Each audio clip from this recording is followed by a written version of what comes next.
یہاں پر اور ایک بات جیسے ہم لوگوں کو جو سمجھنا ہے وہ یہ ہے کہ یہاں پر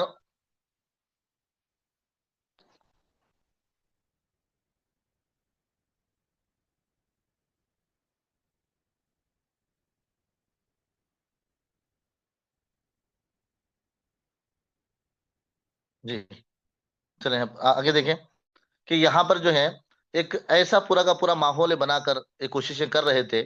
ایک مرتبہ ایسا بھی ہوا کہ یہ لوگ کیا کرتے کہ اللہ کے نبی صلی اللہ علیہ وسلم کو کہتے کہ آپ ہماری طرف متوجہ ہو جائیں، اور بیچ میں مجلس کے بیچ میں، اور جب جو ہے کچھ مطلب بیان یا کچھ اللہ کے نبی صلی اللہ علیہ وسلم کچھ بات سمجھاتے ہوں، ایک منافق صاحب بیچ میں بول اٹھتے کہ مجھے ذرا علیحدگی میں بات کرنا ہے، اس طرح. اب اللہ کے نبی صلی اللہ علیہ وسلم بر بنائے مروت اس کا موقع، یعنی اللہ کے نبی صلی اللہ علیہ وسلم کے اندر وہ مروت تھی، وہ احساس تھا. اللہ کے نبی صلی اللہ علیہ وسلم جو ہے وہ ہر کسی کے لیے کھلا رکھتے تھے اور ہر ایک کے لیے وقت دیتے تھے. اب یہ اللہ کے نبی صلی اللہ علیہ وسلم جب ان کی طرف متوجہ ہوتے تو یہ کیا چاہتے کہ دوسرے لوگ جان لیں کہ ہمارا کس طرح پیارے نبی کے پاس جو ہے مقام ہے نا. ہاں، تو جو ہے کیسا ہمارے جو ان کے نبی کے پاس ہمارا مقام ہے، لوگوں کو تھوڑا دھاک بیٹھ جائے، اس لیے ایسی حرکتیں کرتے تھے. اور دوسرا کس وجہ سے کرتے تھے؟ تاکہ جو ہے پیارے آقا کی توجہ بھی ان کے اوپر رہے کہ وہ قرب حاصل کر کر اپنا جو ہے الو سیدھا کر لیں، یعنی اپنے کام نکال لیں. پیج نمبر 362، یہ بھی ان کی اس میں سازش تھی، ہے نا. لیکن جو ہے اہل اخلاص کے بارے میں بدگمانیاں پیدا کر کے، اور ایک تیسرا مقصد کیا تھا ان کا؟ ایک تو تھا جو ہے لوگوں کے اوپر دھاک بٹھانا، دیکھو اللہ کے نبی ہماری طرف بھی متوجہ ہوتے ہیں، ہمارا بھی ایک مقام ہے. اور دوسرا یہ ہے کہ وہ جو ہے اس کے ذریعے جو ہے اللہ کے نبی کا قرب چاہتے تھے تاکہ قریب ہو کر اور کچھ ہم اپنے جو ہے کام بنا لیں. تیسری بات یہ ہے کہ وہ نیک لوگوں کے بارے میں اللہ کے نبی صلی اللہ علیہ وسلم کے جو ہے دماغ میں بدگمانیاں پیدا کرتے تھے، اور یہ اس طرح کا جو ہے پورا کا پورا نظام اپنا بنائے ہوئے تھے. پھر اللہ تعالیٰ بھی دیکھیں کہ کس طرح جو ہے وہ اللہ نے نظام بنایا. اللہ تعالیٰ نے قرآن پاک کی آیت نازل کی، اے ایمان والو، جب تم پیغمبر سے خاص وقت لے کر علیحدگی میں بات کرو تو ہر گفتگو خاص سے قبل صدقہ پیش کیا کرو. دیکھیں اب اللہ تعالیٰ کا نظام کس طرح ہے. دیکھیں اللہ کے نبی نے کہا صحابہ کو کہ تم اللہ کے نبی صلی اللہ علیہ وسلم سے تنہائی میں بات کرنا چاہتے تو کیا کرو، کوئی خاص اور تنہائی میں، تو کہا کہ وہ بات سے پہلے صدقہ پیش کیا کرو، ہے نا. اب یہ جیسی مطلب حکم نازل ہوا تو بخل کے مارے، کنجوسی کی وجہ سے ان کی کمر ٹوٹ گئی کہ اب یہ کیا ہو گیا. ہم تو چاہ رہے تھے کہ الگ الگ باتیں تھوڑا سا اپنے طرف متوجہ کر کے لوگوں کے اندر ایک دھاک بٹھائیں اور اپنا ایک مقام لوگوں کو بتائیں، لیکن یہاں ہمارا ہی جو ہے کام ختم ہو گیا، نوز باللہ. اب دیکھیں کیا کہہ رہے ہیں، سو اہل خالص جو ہے، سو اہل اخلاص کے مقابلے میں کیوں نہ ہم بھی کان بھر کر اسے اپنے رو میں بہا لے جائیں، یہ ہمارا مقصد تھا. مگر ان کو اندازہ نہیں تھا کہ یہ جو ہے صرف اخلاص والوں کا کام تھا. یعنی اہل اخلاص کے لیے کان جتنے نرم تھے، اہل فتنے کے لیے اتنی ہی ثقیل، یعنی اتنی ہی بھاری تھے. بہرحال اندازہ کیا جا سکتا ہے کہ لوگ اسلام کے اندر رہ کر اس کے انان برادر اعلیٰ کے خلاف ایسی تحقیر، یعنی انان برادر جیسے مضبوط لگام کے پورے بھائی تھے، اور انان برادر یعنی ایک مضبوطی کے ساتھ پورے جڑے ہوئے اعلیٰ قسم کے لوگ تھے، ان کے خلاف کیسی جو ہے وہ حقیر باتیں کیا کرتے تھے. اور ان میں جو ہے وہ نظم سے وہ محبت و وابستگی باقی کیسے رہ سکتی ہیں جو کسی دین کے پیروکار کو فعال اور متحرک بناتی ہیں. ایک دینی اور اخلاقی نظام جماعت میں تو جو عنصر اس کے نظام، اب یہاں پر یہ بات بتا رہے ہیں کہ یہ جو ہے کس طرح اچھے انسان بن سکتے ہیں، کس طرح اخلاق والے بن سکتے ہیں، جو ہے وہ ایسے قیادت کے خلاف جو ہے طوفان اٹھا رہے ہیں اور حقارت کے جو ہے تانے ان کو دے رہے ہیں اور سرگوشیوں کے مہم چلا رہے ہیں، تو یہ کیسے ترقی کر سکتے ہیں. نیچے کا ایک پیراگراف دیکھیں، نفاق کا ابھار. اب دیکھیں اسلام جب دعوت کے مرحلے سے جہاد کے مرحلے کی طرف ایک انقلابی موڑ رہا تھا، ایک مرحلہ وہ آیا، اب تک کہا گیا تھا کہ یہ اس طرح جو ہے دین کا کام چلتا رہے اور دین کی دعوت جو ہے وہ دی جانے لگے. اب یہ سلسلے کے بعد ایک موڑ آیا جہاد کا. اب جب یہ وقت آیا تو ایک بڑی تعداد کا نفاق کھل کر سامنے آ گیا. کہا کہ تاریخ میں ایسا ہوا ہے کہ اکثر ایسے تحریکوں میں جو ہے جب کوئی ایسے موڑ آتے ہیں تو بہت سارے لوگ جو ہے ساتھ چھوڑ دیتے ہیں، کبھی کوئی ادھر اڑ جاتا ہے، کبھی ادھر کود جاتا ہے، اور پھر وہ جو ہے اس میں کون لوگ رہتے ہیں؟ اس میں بس وہی لوگ رہتے ہیں جو پہلے سے اس مشن کو سمجھے ہوئے ہوتے ہیں اور اس مشن کو سمجھ کر جو ہے وہ کامیابی کو دیکھتے ہیں، وہی لوگ اس کے اوپر مضبوطی سے جمے رہتے ہیں، ورنہ کچے لوگ تو جو ہے اپنا راستہ بدل لیتے ہیں۔ اب یہاں پر ایسا ہی ہوا، جو ایمان والے مضبوط تھے، سمجھدار تھے، وہ پورے کے پورے یہاں پر جڑے رہیں اور مضبوطی کے ساتھ جمے رہیں۔ اور اسی طرح جو ہے ایسے لوگ جو اس کی سمجھ نہیں رکھتے تھے، اور بس وہ جو ہے ایسے افراد ذہنی الجھنوں میں پڑھ کر بددلی کا شکار ہو جاتے ہیں۔ یعنی جیسے کہ یہاں پر جب جہاد کا حکم آیا، بہت سارے بددل ہو گئے، اور بہت سارے جو ہیں وہ اپنا اصل جو ہے نفاق جو تھا اس کو ظاہر کر بیٹھے کہ ہم تو ایمان والے نہیں ہیں۔ Page number 363۔ اس یہ پیارے گراف میں نفاق کا ابھار۔ ایک بات تو یہ یاد رکھیں کہ جب جہاد کا مرحلہ آیا اور جو انقلابی موڑ کو برپا کرنے کے لیے جب جہاد کا حکم آیا، تو اس وقت بہت سارے لوگوں کا نفاق ظاہر ہو گیا، بہت سارے لوگوں کا نفاق جیسے بتایا کئی مرتبہ کہ زبان پر ایک اور دل میں ایک، یعنی زبان سے تو ایمان کا اظہار کرنا، لیکن دل کے اندر ذرہ برابر بھی ایمان نہیں ہے، بلکہ وہی سرکشی اور کفر بھرا ہوا ہے، اس کو کہتے ہیں نفاق۔ جی، اب یہاں پر یہ ایسا ہوا کہ یہ لوگ جو ہیں اب جو پورے کچے تھے اور جو نفاق والے تھے وہ ظاہر ہو گئے۔ پھر اس کے بعد قرآن میں ان کا تذکرہ بھی آیا۔ کیا آیا کہ قرآن میں مذکور کے کچھ لوگ تھے جب پہلے دور میں حکم دیا گیا تھا کہ دعوت حق پہنچاتے ہوئے ظلم و زیادتی کو خاموشی سے، یعنی بہت آرام سے اور بالکل صبر کرتے ہوئے برداشت کرو اور ہاتھ نہ اٹھاؤ۔ بسا اوقات نماز اور ابتدائی زکوٰۃ جیسے سرگرمیوں میں منہمک رہو، یعنی اس میں لگے رہو، لیکن ان کو اس دور میں حکم ناگوار تھا۔ یعنی جب یہ حکم آیا کہ کیا حکم کہ اب نماز پڑھتے رہو، زکوٰۃ دیتے رہو اور اسی طرح جو ہے کام کرتے رہو، تو اس وقت بھی ناگوار تھا۔ لیکن جب اب جہاد کا حکم آیا تو یہ کہنے لگے، کہا کہ وہی ہمارے لیے کافی تھا، زکوٰۃ، نماز، دعوت دینا، اب یہ جہاد کی کیا ضرورت تھی؟ ہاں، اب یہ جو ہے اب اس طرح جو ہے پہلے تو اسی بات کو نہیں مانتے تھے، اب جب جہاد کا حکم آیا تو صاف طور پر جو ہے کہنے لگے وہ اسی پر ہم لوگ کامیاب رہتے، وہی سلسلہ جاری رہتا اور وہ اصلاح کے لیے ہمارے لیے کافی تھا، لیے کافی تھا۔ اس طرح کی جو ہے باتیں کرنے لگے۔ پیج نمبر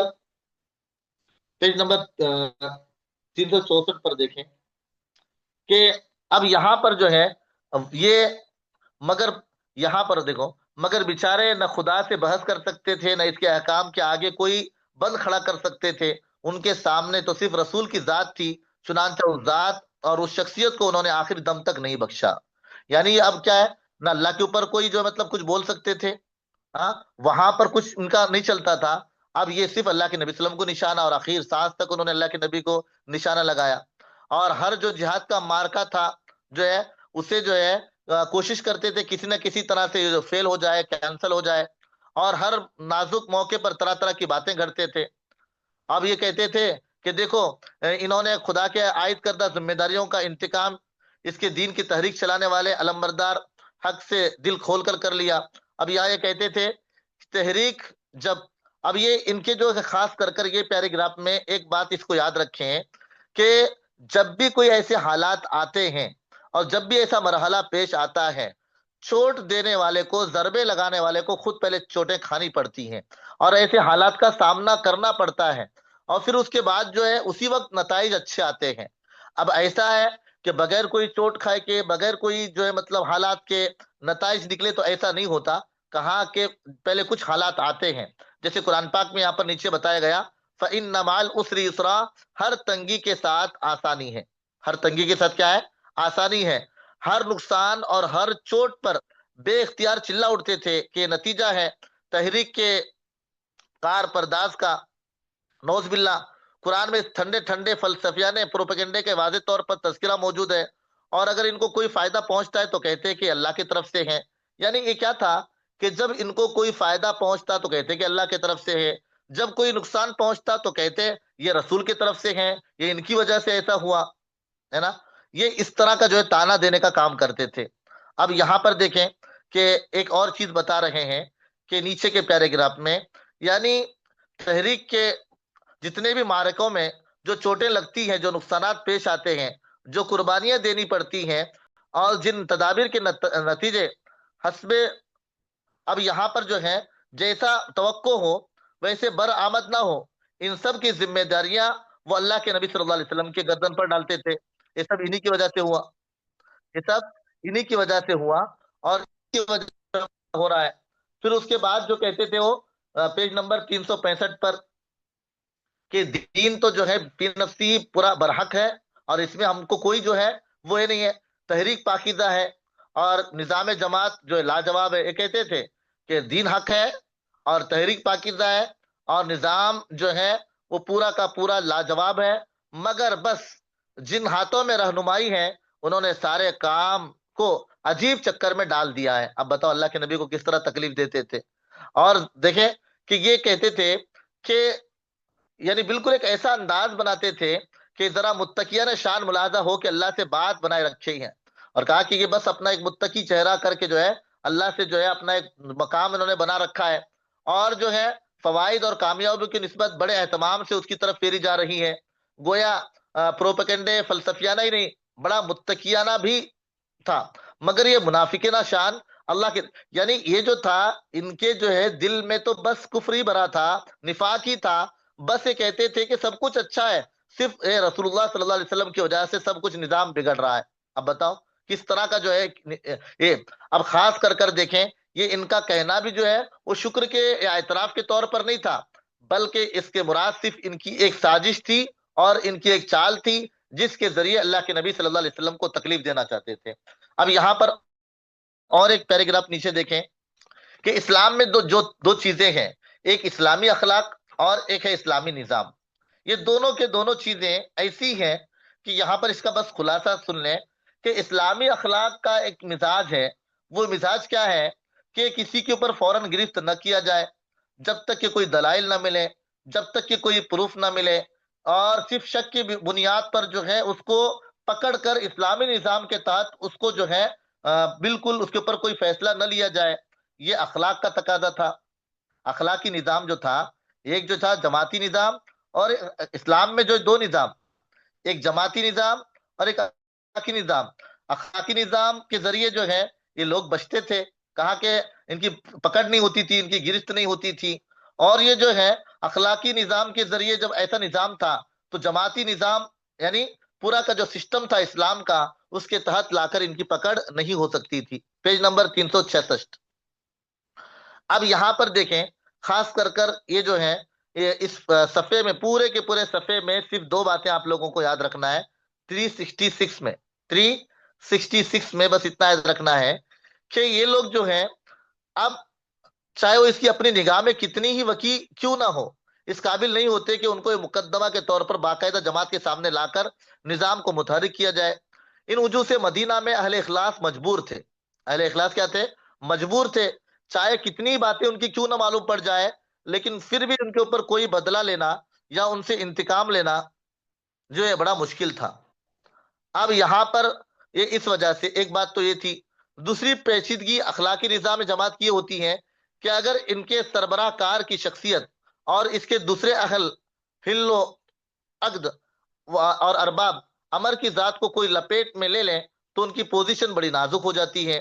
ایک طرف وہی ہوتے ہیں جن کے ہاتھ میں جماعت کا انتظامی پورا کا پورا سسٹم ہوتا ہے، باغ ڈور ہوتی ہے، اور جن کے ہاتھوں فتنوں کا سر کچلا جا سکتا ہے۔ دوسری طرف فتنے انہی کو نشانہ بنا کر ایسی صورت پیدا کر دیتے ہیں کہ اگر وہ ارباب فتن یعنی مین جو اس کے فتنہ پیدا کرنے والے ہیں ان کا پول ساری جماعت کے سامنے پوری طرح کھلنے سے پہلے ان کے خلاف کوئی کارروائی کریں تو ان پر یہ الزام آتا ہے کہ تنقید اور اختلاف کو دباتے ہیں اور آواز حق کو بلند کرنے والوں کو عابرانہ طریقوں سے شکست دیتے ہیں۔ یعنی یہ کیا نظام تھا ان کا؟ یہاں پر یہ چیز جو انہوں نے بنا رکھی تھی، کہا کہ جتنے بھی ان کے بڑے بڑے فتنہ پیدا کرنے والے اور وہ چیزیں کہ ان کو کسی نہ کسی طرح لا کر سامنے ان کو جو ہے وہ ذلیل کیا جائے یا ان کی پکڑ کی جائے، اس کا موقع ہی نہیں آتا تھا۔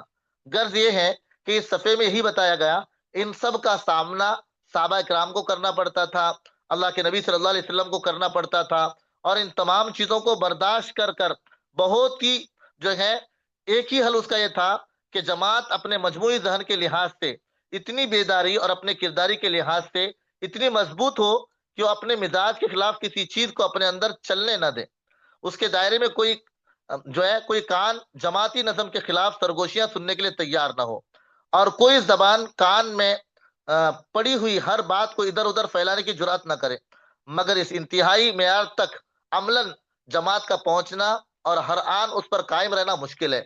گھٹیا باتیں سوچنے والے دماغوں، ان کی پھسلانے والے زبانوں اور ان کو سننے والے کانوں سے کوئی انسانی معاشرہ بالکل ہی پاک نہیں ہو سکتا۔ ہر جگہ یہ حال ہوتا ہے کہ ورگلانا، پھسلانا۔ اب آج بھی ہم لوگ دیکھتے ہیں جب کوئی اچھے کام ہوتے ہیں، یہ جو ہے اس سے مراد قوم کے بڑے لیڈر لوگ، قوم کے سرگنا لوگ، جی، یعنی معاملے سلجھانے والے، اور جو ہے یہ ذمہ دار، ان کو کہتے ہیں کہ ذمہ دار، جی۔ 367 پر یہ دیکھیں کہ منافقین نے اخلاقی نظام کے اس جھیل سے پورا پورا فائدہ اٹھایا، یعنی جیسے شروع میں آپ لوگوں کو بتا دیا گیا کہ اخلاقی نظام کے تحت جو پورا کا پورا ایک سسٹم اسلام کا تھا، اب اس کے جو ہے آڑ میں بچ رہے تھے، لیکن انجام کار کے لحاظ سے وہ اس زبردست طاقت کی گرفت سے نہ بچ سکے۔ ان کے پورے کارنامے قرآن پاک نے خود کھول کر بیان کر دیے کہ ان کا مشن کیا ہے، ان کی پلاننگ کیا ہے، یہ کیا چاہتے ہیں، یہ پورا کا پورا۔ اب یہاں پر خاص کر کر دیکھیں کہ نجوہ کے سازگار ماحول میں اللہ کے رسول صلی اللہ علیہ وسلم کے ذات نشانہ بنتی گئی، اور ایک کے بعد ایک آپ صلی اللہ علیہ وسلم کے خلاف سازشیں اور ناپاک سے ناپاک بہتان کی کسی بھی طوفان عظیم کو اٹھا دیا جانا بالکل ناممکن نہیں تھا۔ یہ فتنہ برپا کرنے والے منافق لوگ ہر وقت کسی نہ کسی موقع کی تلاش میں رہتے تھے، اور شیطان کو اس ماحول سے فائدہ اٹھانے کے لیے منافقین میں سے ایک ایسے کردار کی ضرورت تھی جو شرارت کرنے میں سب سے زیادہ ماہر ہو، وہ تھے۔ اب اس میں ایک لیڈر تھا عبداللہ ابن ابی، کہ یہ پورا کا پورا جو ہے وہی پورا کا پورا جو سرکش تھا، اصل چاہتا تھا بادشاہ، تو اس کو بادشاہ نہیں ملی، اس کے اندر دشمنی بھری ہوئی تھی، جس کی وجہ سے وہ ہمیشہ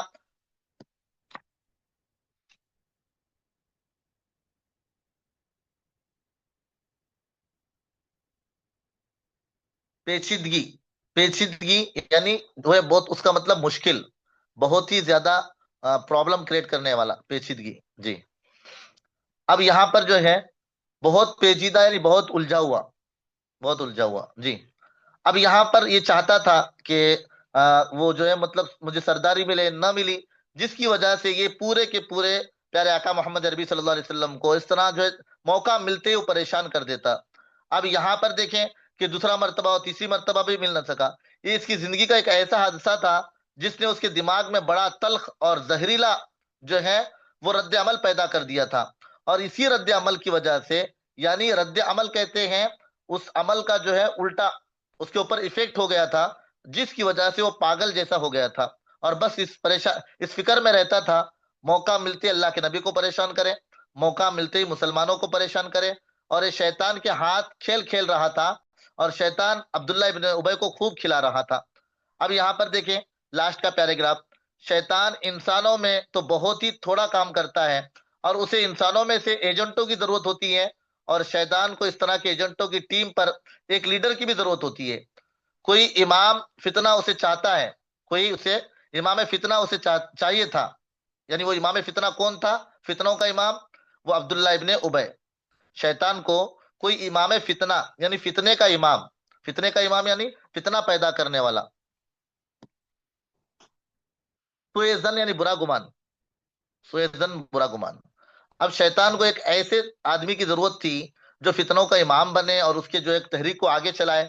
وہ عبداللہ ابن ابی کی شکل میں وہ شیطان کے لیے جو ہے وہ مدینہ میں پورا کا پورا بنایا بنایا اس کے شیطان کے ہاتھ لگ گیا، اور اسلام کے دائرے کے اندر رہ کر فتنہ برپا کرتا رہا، اور رسول اللہ صلی اللہ علیہ وسلم کی دعوت قبول بھی کر چکا تھا، لیکن ایک ڈھونگ کے سوا کچھ نہ تھا، یعنی اسلام قبول، اس کا اسلام بھی ایک ڈھونگ تھا۔ خود جو ہے خوب کیسے پچھلے بار اس کے واقعات معلوم پڑے کہ اللہ کے رسول صلی اللہ علیہ وسلم اس کی منافقت کو خوب جانتے تھے۔ اس بار اس خطرناک کردار نے ایک بڑی شرارت کی۔ اس نے کیا شرارت کی؟ ایسی شرارت کی، ایسی شرارت کی کہ بہت ہی خطرناک شرارت تھی۔ یہ حسد کے جذبات میں آ کر ایک ایسی چنگاری اس نے جو ہے ڈال دی، اور وہ اللہ کے نبی صلی اللہ علیہ وسلم یعنی حرم نبوی میں یعنی نبی کریم صلی اللہ علیہ وسلم کی بیویوں میں وہ ڈال دی. وہ کیا تھی؟ ماں عائشہ رضی اللہ تعالیٰ عنہا. دیکھتے دیکھتے سارا معاشرہ ہی بھڑک اٹھا. یہ معاملہ حضرت عائشہ سے متعلق تھا. اب دیکھیں کہ اللہ کے نبی صلی اللہ علیہ وسلم کی عادت کیا تھی. جب اللہ کے نبی صلی اللہ علیہ وسلم غزوات کے لیے نکلتے تو اللہ کے نبی صلی اللہ علیہ وسلم اپنے بیویوں میں قرآن اندازی کرتے. جس کا نام قرے میں نکلتا اللہ کے نبی صلی اللہ علیہ وسلم ان کو سفر میں ساتھ میں لے کر نکلتے. ساتھ میں لے کر نکلتے. جی بس یہاں تک کافی ہے. انشاءاللہ کافی ٹائم بھی ہو چکا ہے. ہم لوگ بھی صبح کی نماز کے بعد سے سفر میں تھے. ابھی کچھ ہی دیر پہلے آئے ہیں. لیکن کلاس ناگا نہ ہو اس لیے جو ہے کچھ ہمارے سامنے پڑھایا گیا. تو انشاءاللہ کل بھی شاید ہو سکتا ہے کہ کلاس لیٹ ہو جائے. لیکن آپ سبھی سے درخواست ہے کہ جڑنے کا ماحول بنائے رکھیں. شروع سے آپ لوگ جڑ رہے ہیں تو کل بھی ہو سکتا ہے کہ دیکھیں مغرب کے بعد آج بھی صبح سے پروگرام تھے. ہم لوگ اب بھی آئے ہیں. کل بھی پروگرام ہے 2-3 اور مغرب کے بعد بھی پروگرام ہے. تو خاص کر جتنے بھی مستورات ہیں گوکاک شہر کی کل مولانا ساجد صاحب کا بیان ہے. مسجد گماما کے پاس امتیاز بھائی کمباری کا جو گھر ہے وہاں پر خود بھی پہنچے اور دوسرے مستورات کو لانے کی کوشش کریں. اللہ کے نبی سیرت کے بارے میں ہی یہاں پر بیان ہوگا. اس لیے خاص کر آپ لوگ اس کی سب فکر کریں. دعوت بھی چلائیں. دوسری بات جو مرد حضرات ہیں وہ فکر کریں کہ کل مغرب کی نماز محبوب مسجد میں پڑھیں بس اسٹینڈ کے بس گوکاک میں. اور جو عورتیں ہیں مستورات ہیں وہ بھی اپنے جو ہے بھائیوں کو اپنے شوہروں کو اور اپنے پورے لوگوں کو جو ہے محبوب مسجد میں بھیجنے کی فکر کریں کیونکہ مغرب سے عشاء تک وہاں پر بھی بیان ہے اللہ کے نبی صلی اللہ علیہ وسلم کے معاملات کے بارے میں. تو آپ خاص اس کی فکر کریں. جی امید ہے انشاءاللہ آپ لوگ اس کے اوپر فکر کریں گے اور فکر کر خوب دعوت چلائیں گے. اور جو ہے مستورات خود پہنچیں گے 3 بجے امتیاز بھائی کمباری کے مکان پر گماما مسجد کے پاس. جی اور مردوں کو جو ہے وہ مغرب میں محبوب مسجد میں بھیجنے کی فکر کریں گے. اپنے بھائیوں کو اپنے باپوں کو اپنے بچوں کو کریں گے انشاءاللہ فکر سب لوگ. یہ اچھی بات ہے. کل کا ٹائم انشاءاللہ آفتاب سر آپ کو بتائیں گے کیونکہ کل صبح سے لے کر شام تک پروگرامات ہیں. مغرب کے بعد بھی پروگرام ہے تو اس لیے خاص کر آفتاب سر جب دیکھیں گے انشاءاللہ عشاء کے بعد جب بھی بھیجیں 9:30 بجے بھیجیں یا جب بھی بھیجیں گے انشاءاللہ ہم لوگ پورے جڑنے کی فکر کریں. ٹھیک ہے. کل انشاءاللہ دوپہر میں آپ کو میسج ڈال دیں گے گروپ میں کہ کب کلاس ہوگی آن لائن.